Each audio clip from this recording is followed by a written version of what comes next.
Hey guys, welcome back to my YouTube channel Cricket Wicket. And after 3 wins and 1 loss, India are through to the semi-finals and will face defending champions Australia. Today I'll be discussing 3 players I've been impressed by and 3 players who have had an underwhelming campaign so far. Let's start from the positives, and you can't look past Smriti Mandana. The second highest scorer of the T20 World Cup so far in just 3 matches, Smriti Mandana has been able to deliver quick and consistent starts for India almost every time, and just like Virat Kohli excels in, she tends to hold one end of the side and stay till the end of the innings. She scored 250 plus scores, including a match-defining 87 of 56 against Ireland, in which she ticked all the shots in the book. But what I was impressed by in that innings was that 40 of those runs came in the V, and playing down the ground requires a lot of technique and precision which only a few can master, and that just tells us that Smriti Mandana is an elegant and class player. What class? First class, business class, economy class? No, just class. Then what about Renuka Singh? How crucial has she been in finishing matches for India? She's built a bit more bigger than the other girls and therefore is able to get more power in her shots.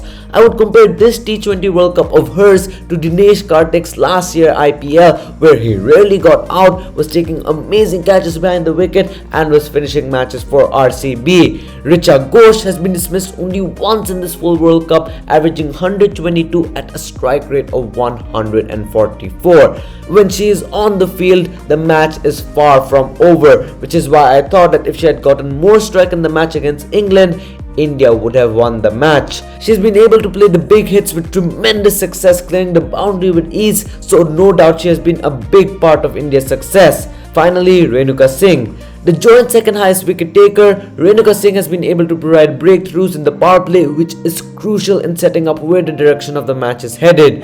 To bowl in the power play and dead overs for an economy of just 5.46 is really impressive. She is a really tactful bowler. She pitches the ball full and angles the ball towards the stumps, making it really hard for the batsman to put her away. She recently got her maiden 5-wicket haul against England, which was also the second best bowling performance by an Indian bowler in T20 World Cups. So all in all, she has led India's bowling unit well. Now moving on to players who I felt that they have not delivered to their standards and capabilities.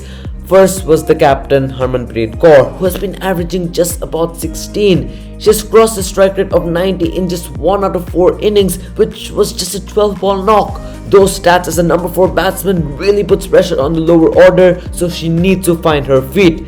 She just has to look down to find her feet. Oh, Baba Bala, I mean metaphorically. She has come out in different scenarios and even promoted herself to number 3 to get more time in the middle, but she has been unable to make a big score. Her highest score was 33, but that came at the expense of a strike rate of 78.57, so far it's not a campaign to remember for her. Second is Deepti Sharma, who I think has been a letdown for India. Yes, she has taken 5 wickets, including a match-winning 3 for 15 against West Indies, but take out that bowling performance and you would say for the standards that she has set, she has been pretty underwhelming. She has been often targeted and is the weak link in the Indian bowling. Her overall economy is on the higher side, 7.85, which for women T20 internationals is very high. You could also argue that she was the reason India lost against England, as she failed to give strike to Renuka Singh. With the bat, she has just scored 7 runs in 2 innings, and that has prompted questions on whether Pooja Vastrakar should be promoted ahead of her. Lastly is Shefali Verma, who has been striking at just around 100, which is around 30 less than her overall T20 international strike rate, which shows that she has not been able to replicate her aggressive nature in this World Cup. You think of Shefali Verma, you think boom boom, but it's not been a boom boom kind of World Cup for her.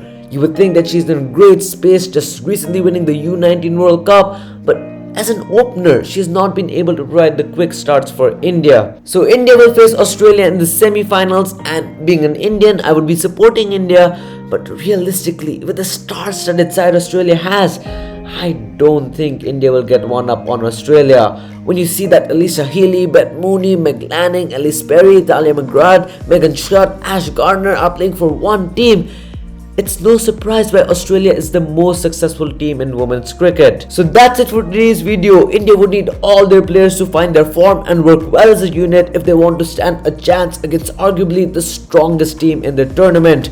Don't forget to like the video, share it and subscribe to the channel if you haven't. Tata and adios.